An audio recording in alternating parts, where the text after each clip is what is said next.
Hello and welcome, this is Wrestle-Talk episode 5, and yes, I am back after, what has it been, 2 weeks, or 3 weeks pretty much since Wrestle-Talk number 4, and this time I am pretty much as pumped as I will ever be to make these videos, if you can probably tell from my voice or whatever, I don't know, but this is a big episode, because in this episode I will be previewing the Beast in the East, WWE Network exclusive pay-per-view sort of thing, which will feature obviously the headlining match, well, in my opinion, being Finn Balor versus Kevin Owens for the NXT Championship. This is a very big one.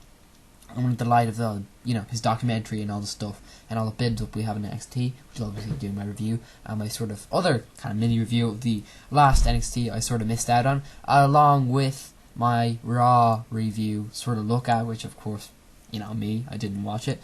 But anyway, Beast in the East is very important as it is tomorrow morning.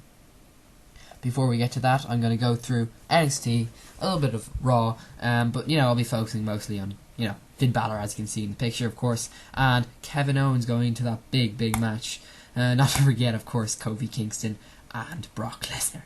Yes, that one there as well. So yeah, it's very big, but of course I'm going to get to that in my little bit of a preview of the Beast in the East. And of course, just a little bit of news, I will be doing my Wrestle-Talk number 6, probably very soon, maybe tomorrow or even after that, where I'll be reviewing Beast in the East in full on Wrestle-Talk, and I'll also get to some other stuff. Any questions you ask me, leave in the comments below, referring to anything to do with wrestling.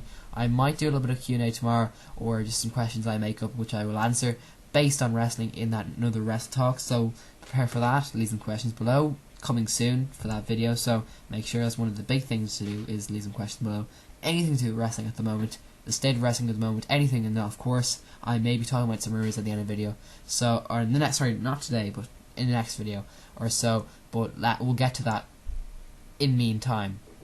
Anyway, let's go right in. Start off with NXT from a while back, NXT from the 24th of June 2015.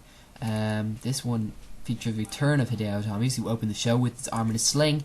Of course, we've had the whole story with him and what he's happened to him, the footage of him, of course, getting injured with the arm. He's very popular in Japan, as he says. He gets a little bit of a video package, and Kevin Owens versus Finn Balor for the title on July 4th. He said it doesn't matter who wins, he will challenge them for the belt. Great to see him at least have a bit of main event picture there. I mean, in NXT, they really can do that with anybody. It's not that big of a risk, as I said, because they can easily take them out just like that, and it won't be questioned that badly. But I think for Hideo Itami, it's someone who duly does deserve this, and someone who at least will be quite popular as a face in that sort of picture or role. Of course, though, that wasn't really a theme of any of the NXT that we've had this week. What we came into this week, we saw a lot of Kevin Owens coming out and interrupting Hideo Itami. He calls the crowd cute for chanting for Finn Balor and calls Itami disillusioned if he's not sure who leaves the Tokyo with the NXT title. His trips on his words, and then crowd gives him hell for it. One of the best moments of NXT you've ever seen. Some guy even says nice job, Roman Reigns, but anyway, he sort of turns it around and tells him that as he's stumbling his words, he sort of rephrases and goes, pauses for a second and goes, I sound like Hideo Itami trying to speak English. A bit of a low blow there, and of course a funny low blow. Owens is mad that people are blaming him for Itami's injury and says he might as well get something out of it and break the other arm. He rushes the ring, but Finn Balor comes out to make the save, and the two brawl on the ramp. Balor perches on the stage and looks to dive, but Rhino comes out and gores him out of nowhere and throws him off the stage. That became our main event of the evening, I think. Am I wrong in saying that? No, but I think we had Balor versus Rhino, which pretty much ended in a bit of a cluster, I would say. He defeated Rhino. Owens tried to attack, but Samoa Joe made the save. So, of course, it was a bit of a cluster at the end of that one, and they all prepared as it was nicely sort of added in. I mean, a little bit rushed anyway for the main event of the following week. Some small notes and other things that's happened this week, which I'm not really obviously focused on this episode because I didn't really watch it in full, as you can probably tell. Dana Brooke defeats KC, don't know who that is, some jobber probably. Enzo Amore and Big Cass. My faves defeat Jason Jordan and Sylvester Lafort. I guess a major win, but you know, for no. Zack Ryder and Mojo Rawley defeated two local wrestlers. They are now known as the Hype Bros. So that's just a little bit of a note on those. They are the Hype Bros. Funny name, but anyway. Let's move on to the beginning of the month of July, the 1st of July 2015, and of course this is the go-home show to not an NXT pay-per-view, I should say. And no, it wasn't treated like a go-home show, of course, because it technically isn't a go-home show, if you think about it. I mean, there's no NXT special coming on at this time, but of course the Beast in the East pay-per-view was, you know, of course, a little bit of a promoted on this show as a major match. The NXT Championship match will take place on it. So, technically, they were sort of building that up. Yes, they were. I was expecting them to do that, and they did kind of deliver on that end of things, but it wasn't. There were still storylines not yet. I mean, of course, there was matches announced, but we don't know when they will be, and we're still preparing some other characters and stuff like that. But you know, they really do have a lot of storylines going on at the moment, which I'm pretty much interested in. A lot of them. Again, I said they're still doing the Bull Dempsey one, which I'll get to in a sec. The Vaudevillains defeated Scott Dawson and Dayton Dashwilder. I like to call them the D&D Security, Dawson and Dash. Find early success, and they won the match. Yes, the Vaudevillains have a new song. I think the song is a little bit stupid. Yes, it is a stupid song, I have to say. Does it suit their character? It would suit the character if they were heels, I would think. Even though it's less like down and awesome as the last song, which this song is a bit more heelish, I feel. I guess they obviously are the heels if you think about the end of the show, which I'm going to get to right now. But yeah, I like these guys. I said I've had a bit of a mixed relationship with these guys, you know. Thought they were just too same for a while back at the beginning of the year, the end of last year. But the Vaudevillains, I think, are now heels, apparently. They've always been that sort of heeled characters, but they haven't really been full heels. Their song is a bit more heel. I don't know if they've changed their move a bit too much. They don't really need to change the ring and sort of ring ability too much. But of course, we hear at the very end of the show, Enzo Amore, Colin Cassidy will be going in to face them for the number contendership for the NXT Championship. Great idea, or Tag Team Championship, I should say. So that means that they definitely are the heels, of course, because if you're going against Colin Cassidy and Enzo Amore, well, of course you're going to be the heels, and that is blatantly obvious, as you can all tell. So yeah, that just puts them right in that position as being the heels. I think that's a great idea for a way of getting Colin Cassidy and Enzo Amore over when they inevitably do, in my opinion, win against the Vaudevillains, which makes sense. I don't know. You see, this is the thing. Are they actually going to win the NXT Championship? I think they're going to have a break. NXT are trying to stretch this out as long as possible. Then they're probably going to have a long distance until they get to the championship match. So, you know, this definitely could be a fun little mini feud. I don't think it's going to be a full feud, but of course, with the match next week, definitely, hopefully that will be a great sort of marquee match for next week and a fun match in itself. Next up, we saw Baron Corbin versus Tucker Knight. They sort of sped this one up from last week. Baron Corbin, or I can't remember when Baron Corbin the last time match. He goes back to his original fight, hit a bit to the head, bounces into it, and then hits End of Days. Baron Corbin picks up the win. Of course he does. Enzo and Cass are made number contenders.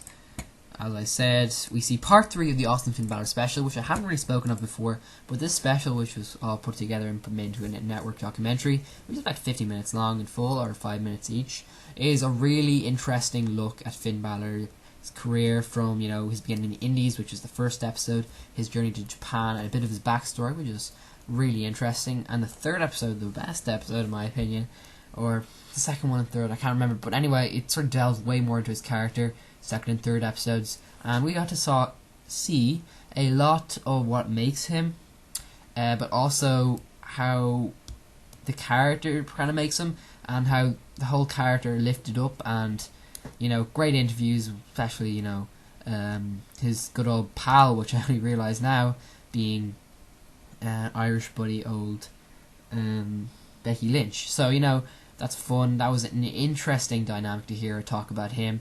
Definitely one of the more interesting interviews we've had. Of course, it was more than that. And so you can definitely tell that there has been a lot of build-up for this guy. A lot more than just any old sit-down interview 1 week. This is like a 3-week build-up for the big Beast in the East, which definitely solidifies a lot of people's opinions on him winning. I'm going to get to that later, talking about the Beast in the East pay-per-view in my predictions video. At the end of this NXT review, I'm going to basically talk about the main event and all that sort of stuff, and then we can go into, I think we can go to Raw for a bit, so I might just distract myself, and then obviously Beast in the East 2015 predictions. So that's great. So yes, I would love this documentary. I did a review back, if we go back down memory lane, of the last documentary that Finn Balor had, Feral Devitt, I should say, had late last year, I think was. A very successful sort of review of mine, no bragging there. Quite a viewed video, but you can go check that one out. I may leave a link below, depends. This is quite a Finn Balor themed episode, I have to say, with the sort of weird, badly done music in the beginning, I have to say, but still, I'm trying to theme it that way, and hell yeah, I love Balor. Don't get me wrong, one of my favourites of all time, and this definitely built him up like a boss. One of the best ways is to do a documentary like this. It was like it spoke for itself. He didn't have to say anything at all. This really gave him his personality, and it makes sense that as a demon he is going to have the confidence, and it's definitely going to make him a stronger person, because yes, we haven't seen a demon since the last pay-per-view, and he's completely dominated there. Of course, he isn't being the dominated guy this week, which I'm going to get to. He hasn't been he hasn't been as strong, I would guess to say, built as his normal Balor, but of course, he has reasons for these things, and his whole full character, which he perfectly explains, is really brought out in confidence and the control that he has as the demon. So there is a lot of interesting and intrigue to his character, which really makes him my favourite at the moment in NXT. I know Kevin Owens has the brilliant promos, but to be honest, he is a lot on the main event, so I could say he's more of a main event person, a WWE person than NXT. You know what I mean when I say that, like Raw and stuff like that. But anyway, speaking of that, I'm going to get to Raw in a minute or so.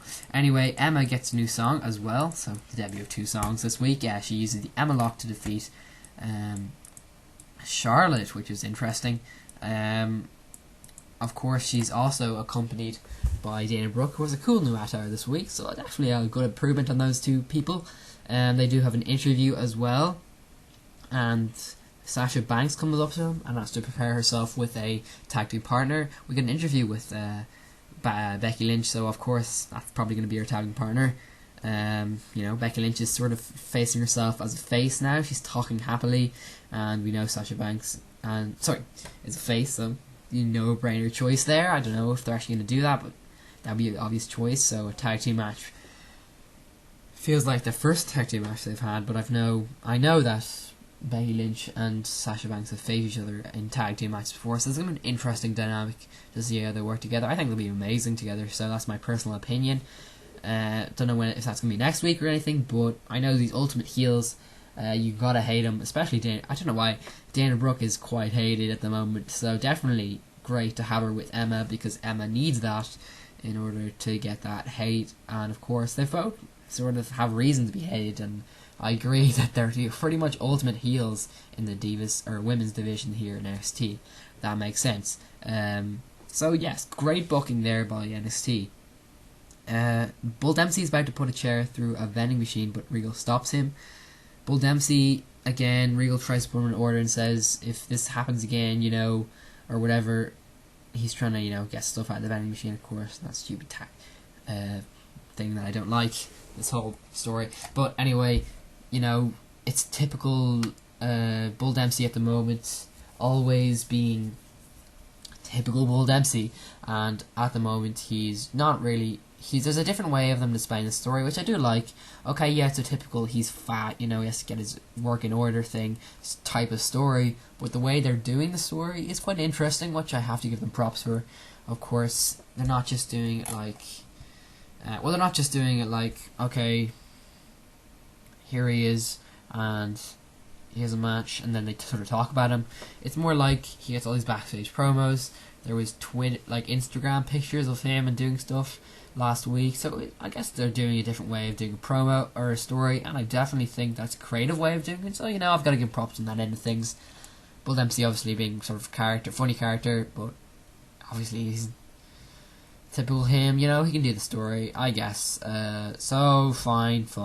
I enjoy the way that it's portrayed, and I think it's fun. I think that it's no harm to do this for a few more weeks, but of course, that's when they have to stop it. So, no more word on that. It's not that important. Come on, I don't really care. As long as they don't, I guess, bury the character in any way. Or, sorry, should I say, don't bury him any more than he's already been buried. That's fine with me. Jason Jordan is frustrated about his recent string of tag team losses. Chad Gable once again offers his services as a tag partner. I don't know what that's going on there. Chad Gable is obviously inevitably going to end up with Jason Jordan. A or B, we're going to see him face off against Jason Jordan, which, let's be honest, seems like a good match choice. So maybe we could see Chad Gable beating Jason Jordan and then tagging up with him. I mean, that's one way of doing it. I don't think they're going to do that. But again, I want to see Chad Gable have a singles match just to solidify anything that he can do, which probably won't end up doing, so Jason Jordan can see how good Chad Gable really is in the ring, which would make complete sense. So hopefully, if they book right, they'll do that. So hold my word to that and say, come on, Chad Gable, get him have a match, let him show how good he actually is, and then see if Jason Jordan wants to actually tag with him. Okay, Tyler Breeze defeated Ty Dillinger. Ty Dillinger, what are you doing here? So Dillinger takes control early with strikes and mocks Breeze before a couple of 2 counts. Dillinger body slams Breeze in the mat, which draws 10 chants from the crowd. Breeze hits a neck breaker and a Hurricane Rana, however, the booty shot finishes it off. So Breeze definitely showcasing a lot of moves, and yeah, nothing to say on this one really. Of course, Dillinger is just completely jobbing, and we always thought that he was going to open up a new side to him. Still, just, facing off, losing matches. But some reason I sort of like this guy. I don't know, I like the look he has. I think he has an interesting look to him. But really, he's just in the same position he's always been in. I have to say that once again, if I haven't already said it before. But still, I have to say, moving on from here, Tyler Breeze at least gets a good win. And at least he's not off TV or at all. So I like the way that NXT can still keep people on TV without them being any storylines whatsoever. I know that's kind of a stupid thing to say, but at the same time, Tyler Breeze is quite popular and needs to be on TV, so that's a good thing. Main event was, of course, Samoa Joe and Finn Balor versus Rhino and Kevin Owens. And this is a funny one, because I was just thinking about it going into this main event, seeing, obviously, the documentary and Finn Balor being brought up like that, as he was. This is pretty much 4 people that have only really popped up in the last half year, if you think about it. I mean, Balor came around November time or something, which of course is probably more than half a year ago, but he's probably the longest running member of NXT of all 4 people in this one, because of course Rhino only popped up recently. Kevin Owens, NXT champion for his entire career so far, which is crazy to think, and Samoa Joe recently popped up. So this is a main event that makes NXT seem like such a current updated show compared to Raw and stuff like that, because all these people are new, but they've already been in the main event and stuff like this in such a great way, and they've used all well. They're definitely all have their interesting sides of character that they've already been built up really well. I think the booking was amazing here. Samoa Joe feels the most odd in this match, getting the least amount of story. Obviously, Hideo Itami can't wrestle, so that makes sense. If it wasn't that, it would be Fat Balor and Hidami. So, Joe feels a bit lost in the mix, I have to say, but Balor, of course, being the most built one here, along with Owens, who is the most entertaining in this match, I have to say, because Owens is amazing in this one. The way he walks around with the title, oh my god, you have to watch this, to be seriously, just for Owens, because yes, Balor, I was cheering from all along. It was Owens who completely stole the show tonight, and for him, I would say this is a great show. Just for this match, I have to say, well, yeah. So, anyway, also to talk about it, he does a whole Cena thing. You know, he gets the crowd hot for Owens in a sort of heel way, as they would be. He definitely beats down on Balor a little bit, but you know, Rhino is a man beast, so he definitely worked completely well with Owens. Wouldn't mind seeing them in a tag team match again, I have to say, because they're really enjoyable. More enjoyable than I would say a bit of Balor and Samoa Joe, who never really got started, but Balor did attempt a few things with him. Balor obviously ends up getting the win, as I would imagine most of us would think going into this one. But I did at one point think, okay, Owens looks like he's just destroyed Samoa Joe, you know, and he's got Rhino. Rhino ends up spearing Owens, I think, so that puts him in the position of a coup de grace. And was this to Owens, I think? Am I wrong in saying that, or was it Joe? But no, there you go. So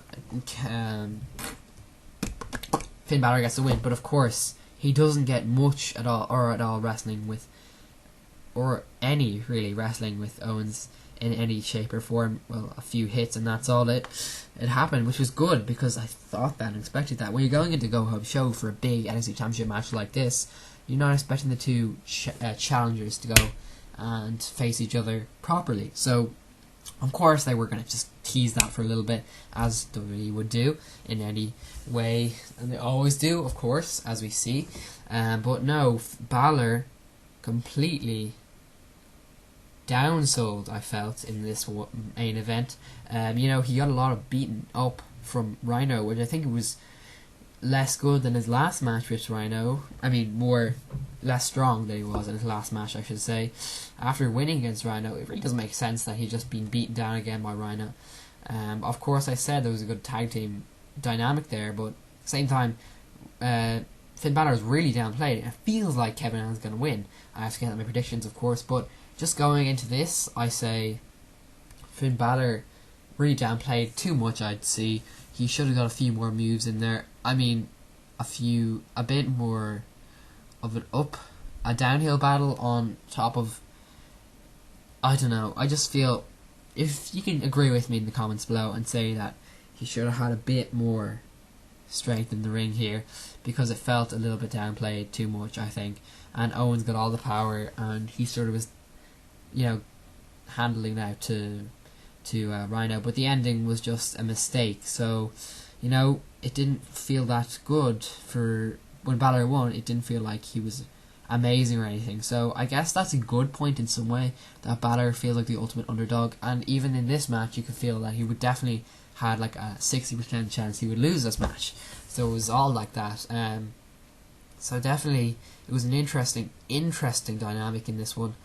And of course, as we were all sort of being built up in this one, the Beast in the East pay-per-view, which definitely showed us that, I mean, seriously, like, Balor is completely downplayed.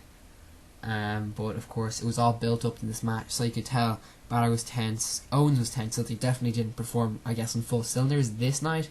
But there was a lot of angst waiting for that one, which will be on Saturday morning. Of course, that's tomorrow morning, which clearly by the time I get up tomorrow morning, it will be out. I'm probably watching it tomorrow, because of course I'm really excited, especially just this match in general.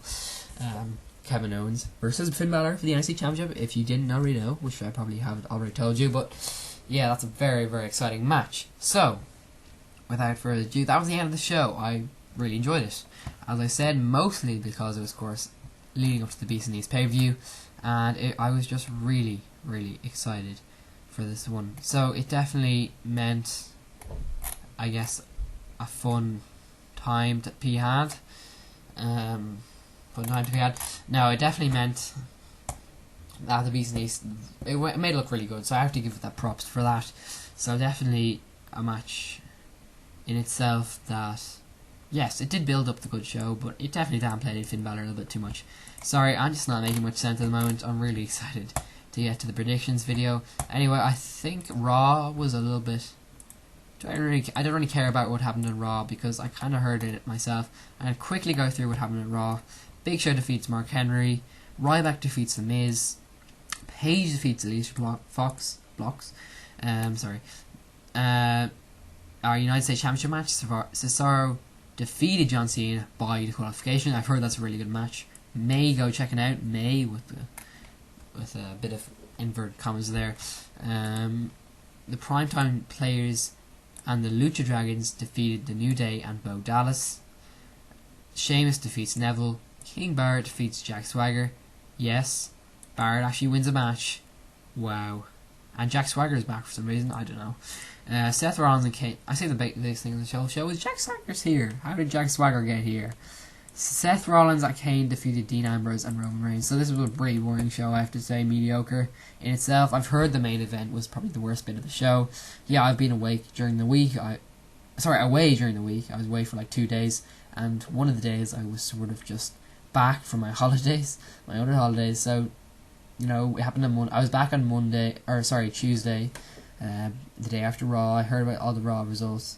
I was away Wednesday, Thursday, and now I'm back on Friday, so I really haven't been that interested in anything that's gone on this week, of course, except for NXT and of Beast in the East. So, I'm going to be really exhausted after tomorrow morning watching the Beast in the East, probably posting this Wrestle-Talk, and yes, it is going to be amazing. So that's definitely haven't been focused on the main roster stuff, but unfortunately, the Beast in the East is not going to be the greatest for main roster stuff. All the matches are basically live show matches, which I'm about to get to. But anyway, that was Raw. I'm going to go straight over to Beast in the East. I really don't care about what happened in Raw.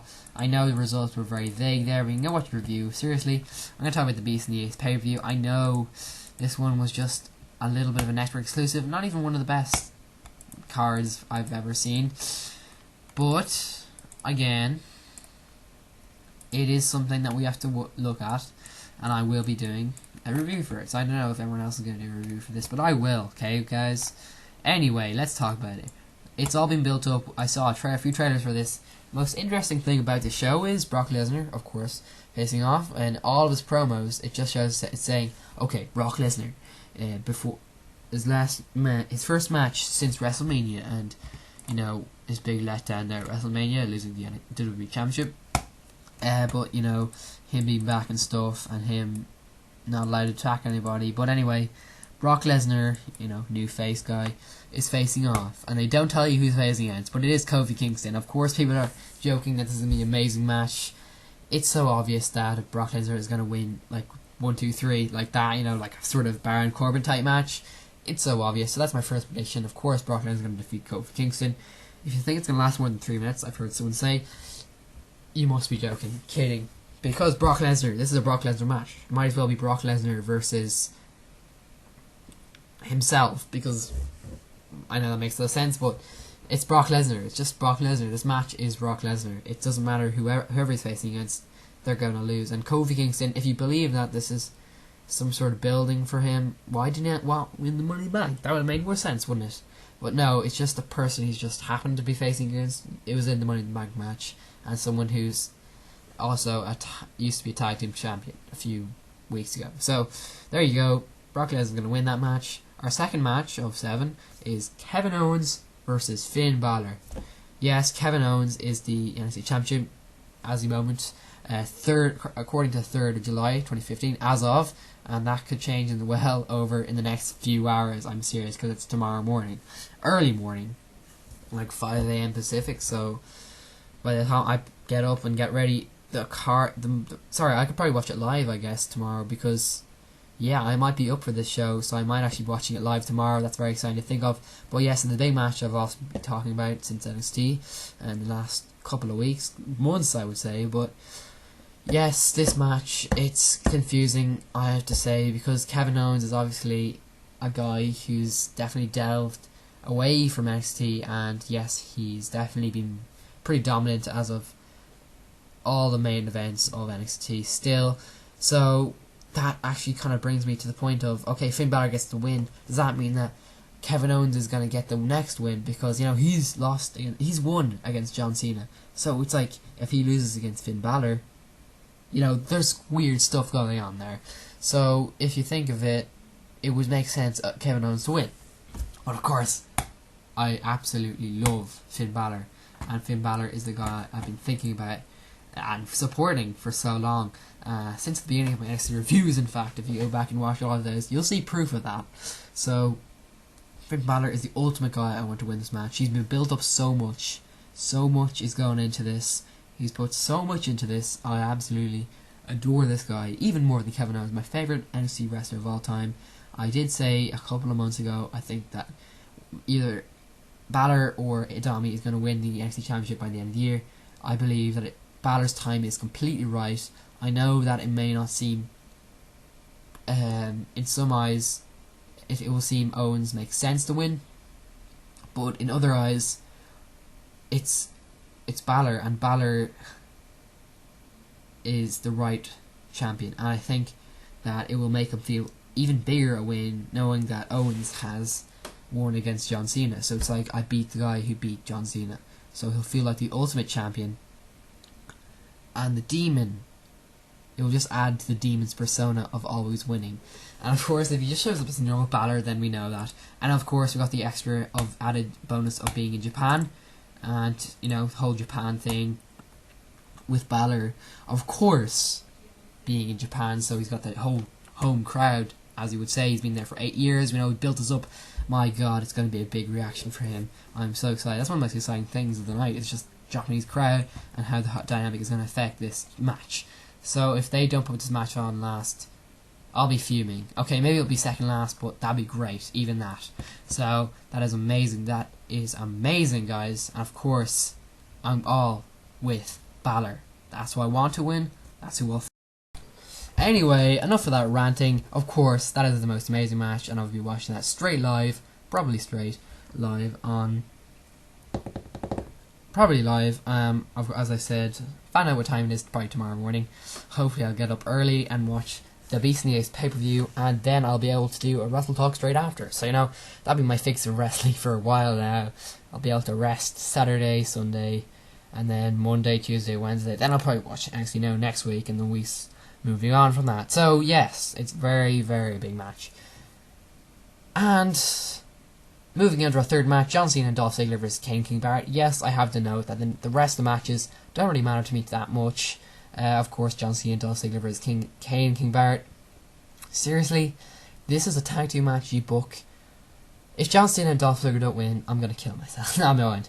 I'm joking. But anyway, John Cena and Dolph Ziggler, of course they're going to win that match. Kane and King Barrett, oh my, please don't let Kane and King Barrett win. There's going to be so much booing for that one.